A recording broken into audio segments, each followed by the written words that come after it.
Approximately 13.7 billion years ago, the entire universe suddenly came into existence. This momentous event is widely known as the Big Bang, marking the very beginning of everything.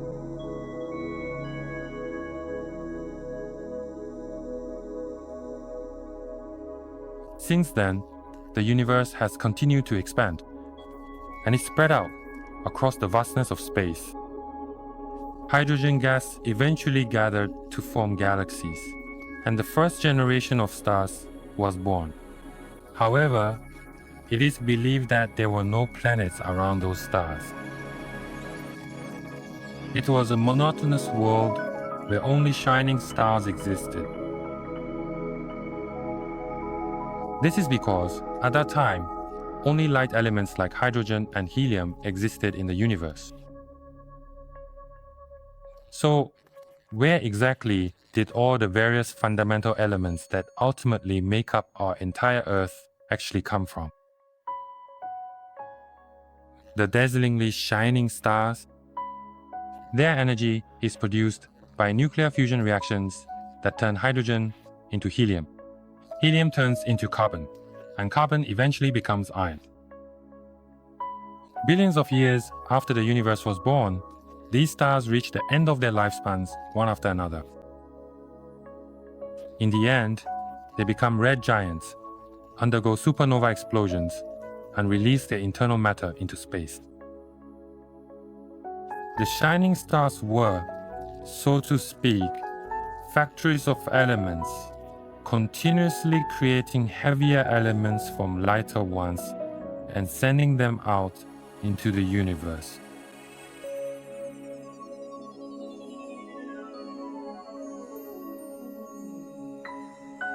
Among the more than 100 elements that exist in nature, uranium is the heaviest and can also be used as atomic fuel. Uranium contains two isotopes, uranium-235 and uranium-238. The ratio at which these two types of uranium are produced in supernovae is approximately 0.6 to 1. However, if we examine their proportions on Earth today, the ratio is significantly different. Uranium-235 makes up only about 0.7%. Why is there such a difference? The reason lies in the special properties of uranium. Uranium is one of the radioactive substances.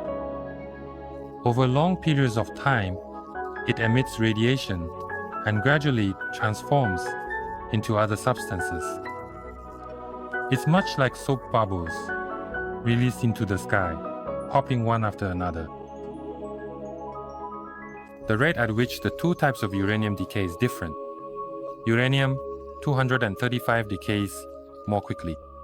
That's why, over long periods of time, the amount of uranium-235 decreases.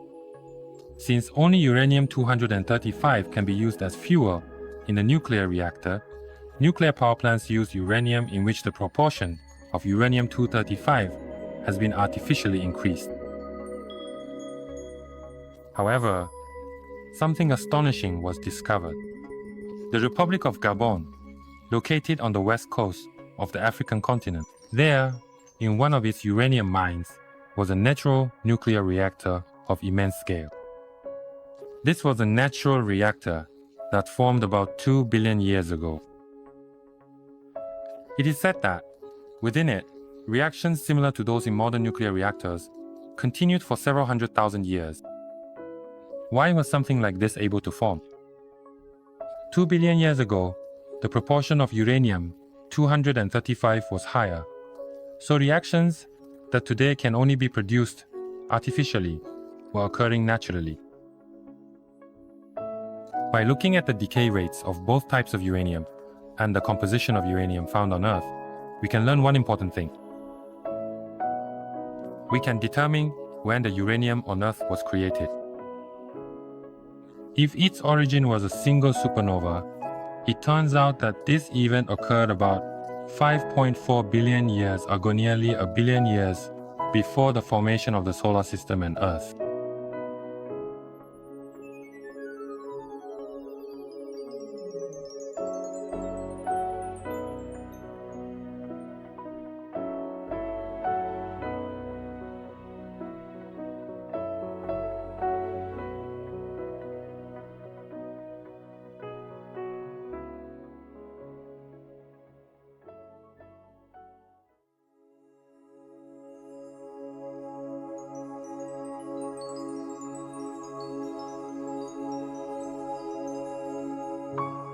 Around 5.4 billion years ago, a single red giant star in a corner of the universe reached its final day. The light from the supernova explosion was probably more dazzling and intense than the combined brightness of all the stars in the Milky Way. In the ultra-high temperatures reaching trillions of degrees, elements that couldn't even be formed inside the red giant were created in an instant. Heavy elements such as gold, lead, and uranium were born in this way. The gas containing these essential elements spread widely throughout the vast Milky Way, carried onward by powerful shock waves. After many long years, these gases began to gather again under their own gravity. As the gas became denser, the temperature rose, forming a dazzlingly bright mass, and eventually, the star and the planets orbiting around it were born.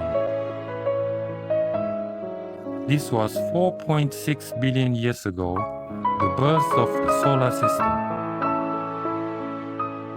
The third planet, Earth, was at just the right distance from the Sun. There, life eventually emerged. Over countless years, these life forms evolved, and eventually, we humans were born. Our bodies contain a wide variety of essential elements, and these very same elements are found in everything around us, in everything we have created. These fundamental elements were produced by ancient red giant stars in the distant past. Yes, indeed. The distant stars were our original ancient home.